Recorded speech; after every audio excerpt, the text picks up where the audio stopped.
Hello everyone. Today we are learning the next topic that is linear differential equations. तो ये वाला topic actually last है in finding the solution of a differential equation. We have learned substitution method, we've learned separation of variables method, we've learned homogeneous equations and now we are learning linear differential equations. तो ये अपना last है for finding the solution of a differential equation. इसके बाद हम लोग application सीखेंगे. Now this method again applies to particular type of differential equations which are called as the name suggests, linear differential equation. इसमें क्या होगा कि dy by dx होगा एंड ये जो डिपेंडेंट वेरिएबल है y, मतलब जो ऊपर होता है वेरिएबल, वो ऐसे y रेज टू 1 के फॉर्म में अपीयर करेगा. ठीक है, और ये p और q जो देख रहे हो ना, ये फंक्शंस होंगे x के या फिर कांस्टेंट हो सकता है, कुछ भी हो सकता है, लेकिन इनमें कोई y नहीं होगा. ठीक है, तो हम लोग को पता है ना, जिसका भी पावर 1 होता है उसको हम लीनियर बुलाते हैं. इसीलिए यहाँ पे क्योंकि ये y का पावर 1 है, इसलिए हम इसको लीनियर डिफरेंशियल इक्वेशन बुलाते हैं. Remember that p and q are functions only of x. Okay, now if I am given such a equation, how do I find the solution of this? इसके लिए हम लोग को पहले तो इस फॉर्म में अरेंज करना चाहिए. मतलब अगर y इस साइड पे है तो y को लेफ्ट हैंड साइड पे लेके आओ, इस फॉर्म में अरेंज करो. उसके बाद y के सामने जो भी है उसको हम बुलाते हैं p एंड उससे हम इंटीग्रेटिंग फैक्टर निकालते हैं. ठीक है, तो हम लोग एक फैक्टर निकालते हैं which is e raise to integration of p dx. तो जो भी ये p यहाँ पे है उसको इंटीग्रेट करना है e के पावर में. ओके, ये करने से हमारा सोल्यूशन आता है इजिली. अभी इसके बाद the solution is given as y into ये जो भी वैल्यू आता है integrating factor is equal to integration of q जो राइट हैंड साइड पे है इंटू इंटीग्रेटिंग फैक्टर, फिर इसको वापस इंटीग्रेट करना है plus c. Okay, so this is the procedure whenever we want to find the solution of a linear differential equation. Direct formula ही है. ठीक है, हमें पहले इंटीग्रेटिंग फैक्टर ढूंढना है, फिर इस फॉर्मूला में डालना है. So don't worry about the formula. As you practice the sums, you will learn it automatically. Okay. So let us look at the first question so that you will understand this better. First solved example is given as dy by dx is equal to x plus y.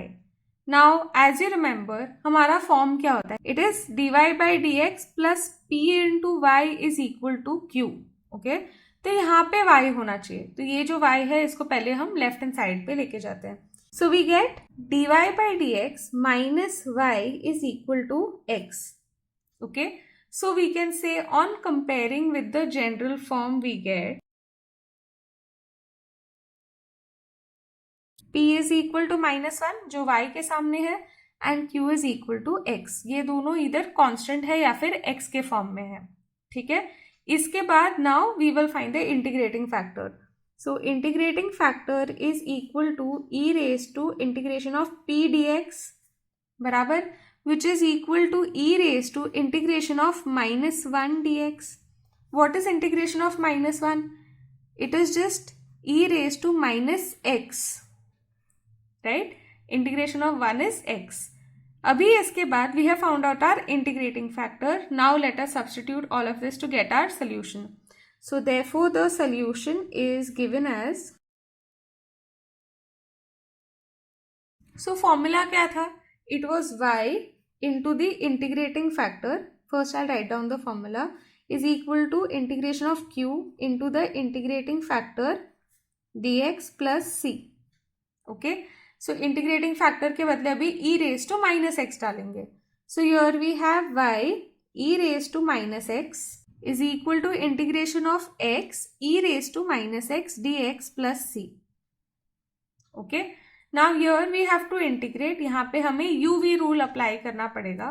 तो that is by LAE rule. This is a, this is e, तो this is u and this will be v. So therefore this side we have x integration of e raised to -x minus integration of e raised to -x d by dx of x which is 1 only dx plus c which is equal to integration of e raised to -x is e raised to -x divided by -1 minus e raise to minus x divided by -1, ये अंदर वाले integration के लिए, और इसके लिए तो 1 ही है, प्लस सी। ओके, वापस इसको इंटीग्रेट करना है तो मिलता है -x e raise to -x, ये बाहर जाके प्लस हो जाता है लेकिन वापस एक माइनस आता, तो minus e raise to -x plus c. So we have that y e raise to -x is equal to -x e raise to -x minus e raise to -x plus c. Okay, इसको थोड़ा कम complicated करने के लिए हर जगह पे ई raise to x से भी multiply कर सकते हैं, तो ये सब चला जाएगा और यहाँ पे एक ई रेज टू एक्स रहेगा, इसको भी इस साइड पे लेके आएंगे तो मिलेगा that y plus x plus 1 is equal to c e raise to x.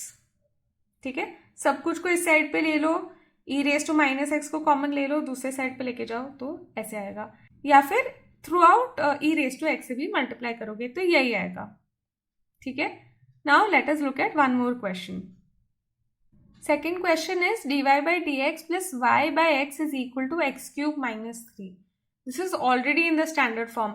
इस साइड पे y है, सिर्फ एक ही सिंगल y है ना, y रेज टू 1, तो therefore this is a linear differential equation, तो हम लोग इसमें वो फॉर्मूला अप्लाई कर सकते हैं। तो इसमें अभी ये जो y के सामने है 1/x that is equal to p and this part is q, so you can write on comparing we get that p is equal to 1/x and q is equal to x³ -3. okay, now हम लोग क्या करेंगे, we will first find the integrating factor. So integrating factor is equal to e raised to 1/x dx, क्योंकि e raised to p होता है ना, this is equal to e raised to log x. okay, now there is one very important property over here that e raised to log x, अगर इसका base भी e है, अगर ये दोनों सेम है तो इसका आंसर सिर्फ x होता है। ठीक है, तो therefore this is x. now after this the solution is equal to y into integrating factor which is x is equal to integration of q which is x³ -3 into integrating factor which is x dx plus c।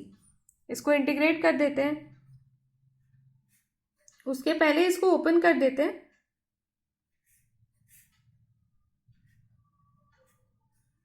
which is equal to x raised to 5 divided by 5 minus 3x square divided by 2 plus c. And this is the solution of the differential equation. Now in the next video, we will look at exercise 8.5.